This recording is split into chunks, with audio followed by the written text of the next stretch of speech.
Alessandro Gasman e Angelo Tabaro, rispettivamente direttore e presidente del Teatro Stabile del Veneto, hanno condiviso per una sera il palcoscenico in occasione della consegna dei riconoscimenti del premio OFF, destinato alle produzioni teatrali più innovative, un premio nel quale entrambi credono fermamente, perché non è facile per le compagnie più giovani o fuori dai circuiti o per spettacoli che scelgono linguaggi o storie inconsuete trovare spazio nei cartelloni dei teatri italiani, e questa vetrina, il premio OFF, è sicuramente un primo e importante passo verso il successo. Sono molto orgoglioso di questa manifestazione che raccoglie nelle due sedi da quest'anno, in tutte e due, sia il Teatro Verdi di Padova che il Goldoni di Venezia, il meglio di quello che è il teatro regionale veneto, che è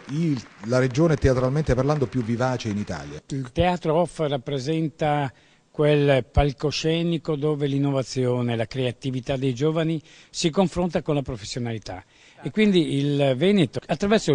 questo premio riesce ad acquistare la consapevolezza di quello che c'è nel territorio e aprire la strada a una professionalità certa a tanti giovani che oggi magari rischiano di vedere in maniera grigia il futuro. Buona la qualità generale, più di 70 le pièce in gara, 7 sono arrivate alle selezioni finali, ma come sempre i vincitori prendono tutta la scena, e così le giurie di Padova e Venezia hanno scelto di illuminare il Lear del conflitto generazionale, presentato insieme da H2O Non Potabile, Empura Teatro e Itineris Teatro, una rivisitazione dell'eterno dramma shakespeariano trasportato in tempi moderni. Il nostro spettacolo parlava di questo, parlava di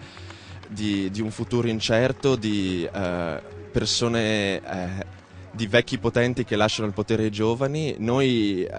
con questo segno del Teatro Stabile possiamo sognare il nostro futuro, avere anche una certa concretezza che ci permetterà di